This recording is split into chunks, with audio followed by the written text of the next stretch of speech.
안녕하세요. 종근당 점수는 몇 점을 발표하게 된 고순호입니다. 우선 종근당 그룹 안에는 대표적으로 경보제약, 종근당건강, 종근당홀딩스, 종근당이 있습니다. 경보제약은 항생제, 항암제 등을 주로 개발하고 엑스레이나 초음파 진단 장비로 개발하고 있습니다.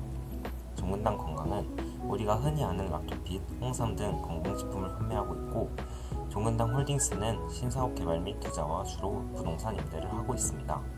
마지막으로 우리가 소개할 종근당은 의약품을 수출하고 의학기술 도입 및 수출, 해외 우수 제약사와 사업 제휴를 맺으며 글로벌 기업으로 성장하고 있습니다. 종근당 설립자이신 이종근 선생은 3.1 만세운동이 일어나던 1919년도에 충남 당진시의 작은 마을에서 소장농의 아들로 태어나 고사리를 팔며 생계를 유지했을 정도로 빈곤한 환경에서 자라왔습니다.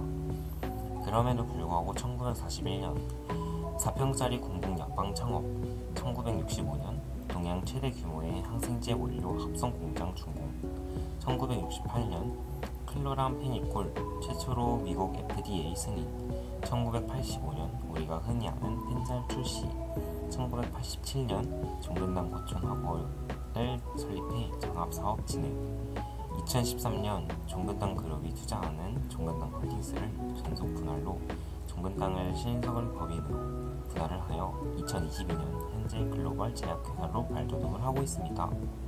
안녕하세요. 저는 종근당의 주력 매출 상품과 수확 전략에 대해 소개할 조재력입니다. 종근당의 매출 탑3에 대해 소개하겠습니다. 첫 번째, 자누비아는 당뇨병 환자의 혈당 조절을 도와줍니다. 두 번째, 프리베나는 폐렴규균으로 인하여 생기는 폐렴을 예방해줍니다. 세 번째, K캡은 위산 분비 과다로 인한 소화기 질환의 치료제입니다. 종근당은 흔히 알고 계시는 펜잘 등의 일반 의약품보다 위의 세 가지 같은 전문 의약품을 통해 많은 수익을 얻고 있습니다. 다음으로 수확 전략에 대해서 소개하겠습니다. 먼저 강점으로는 적극적인 실험으로 견고한 실적을 창출하는 것입니다. 연구개발 투자를 확대해서 더 큰 성과를 확보하는 R&D 선순환 구조를 성공적으로 정착하였습니다. 여기서 R&D 선순환 구조란 연구개발 성과가 좋은 방향으로 되풀이되는 구조로 시장의 수요가 공급을 충분히 흡수하여 수익을 창출하고 다시 투자를 이끌어내는 순환이 계속되면서 시장의 크기가 점점 커지는 상태를 의미합니다. 또한 종근당 그룹 기반의 안정적인 판로 및 지원 확보가 뒷받침되어 있습니다. 약점으로는 매출 감소 및 비용 상승으로 인한 적자 전환과 신약 개발 리스크입니다. 신약 개발은 오랜 시간이 걸리면서 무조건적인 성공을 보장할 수 없기 때문입니다. 또한 높은 성장률로 계속 성장 중인 글로벌 제약 시장의 기회이며 제약사들의 제품 점유율 경쟁 심화가 위협입니다. 강점과 기회를 이용한 SO 전략을 살펴보면 종근당의 선진국 수준의 GMP, 고난이도 합성 및 양산 기술 구축을 이용하여 계속 성장 중인 글로벌 제약 시장을 선점할 수 있습니다. 강점과 기회를 이용한 ST 전략에 대해서는 종근당만의 세계 최고의 발효 기술과 우수한 안정성, 프로바이오틱스 원료와 고부가가치 제품 경쟁력을 이용하여 세계적으로 심화되는 원료의약품 경쟁을 극복할 수 있습니다. 이제부터 종근당의 재무 비율을 분석할 고은혜입니다. 먼저 유동비율과 부채 비율에 관한 부분입니다. 유동비율이란 단계적인 채무를 지급할 수 있는 능력을 의미하는데요. 일반적으로 유동비율이 200%가 넘는 기업이 이상적인 기업입니다. 종근당의 2019-2020년 유동비율은 200%보다 낮았습니다. 하지만 계속 유동비율이 감소하는 대용제약에 비해서 종근당의 유동비율은 계속 상승하였고 2021년에는 208.3%를 기록했기 때문에 긍정적인 모습을 보였습니다.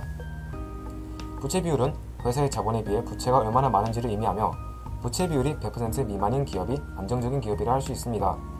종근당의 부채 비율은 계속 상승하고 있지만 아직은 100%와 거리가 멉니다. 때문에 종근당의 유동비율과 부채 비율 점수는 3점으로 평가했습니다. 다음은 자기자본 비율과 이자 보상 비율입니다. 자기자본 비율은 기업의 전체 자산에서 자기자본이 얼마큼 차지하나를 나타냅니다. 이상적인 수치인 50%가 넘는 수치를 3년 동안 유지했지만 점점 감소하는 추세입니다.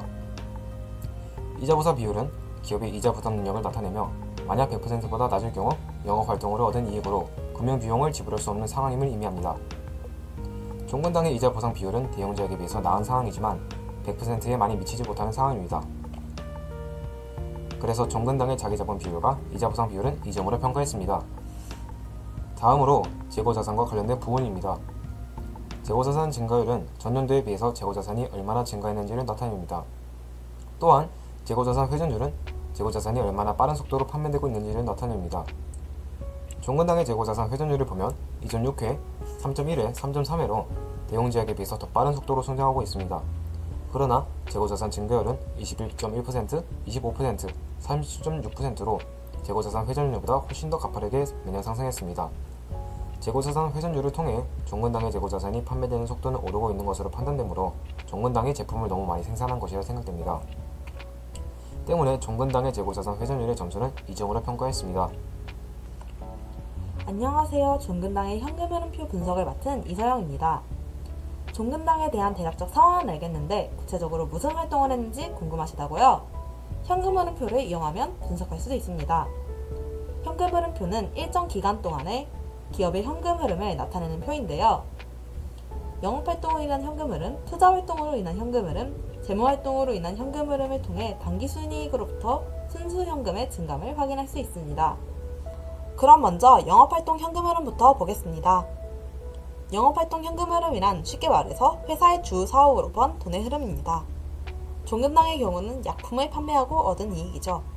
종근당의 영업활동 현금 흐름은 계속 증가해왔지만 작년은 전년도에 비해 크게 떨어졌습니다. 표를 보시면 순운전자본이 감소한 것을 알 수 있는데요. 순운전자본이란 유동자산에서 유동부채를 뺀 여유자금을 말합니다. 이를 통해 영업활동에 필요한 자본이 감소했음을 알 수 있습니다. 주요 요인으로는 R&D, 즉 신약 연구 개발을 위한 자금 조달과 부채의 증가, 정부의 정책에 따른 법인세의 증가 등이 있습니다. 주 영업활동에서 벌어들인 수입이 급격하게 떨어졌으므로 점수는요, 5점 중에 2점입니다. 다음은 투자활동 현금 흐름입니다. 투자활동 현금 흐름은 새로운 공장 건설이나 설비 투자, 설비 매각 등 미래를 준비하는 프로젝트와 관련한 금액입니다. 종근당의 경우는 2019년부터 꾸준히 투자를 늘리고 있습니다. 표를 보시면 기타 금융자산을 통한 투자와 유형자산의 취득이 증가됨을 알 수 있습니다. 투자활동이 점차 활발해지고 있는 것은 좋은 징조죠. 그래서 점수는요, 5점 중에 4점입니다. 마지막으로 재무활동 현금 흐름입니다. 대출, 증자, 사채 발행 등 자금 조달에 대한 현금 흐름인데요. 재무활동 금액이 크면 대부분 불길한 징조입니다. 종근당은 2021년에 재무활동 현금 흐름이 크게 증가했는데요. 주요 원인은 바로 단기차입금입니다. 2019년부터 단기차입금은 꾸준히 증가해온 데에 반해 상환율은 턱도 없이 작습니다.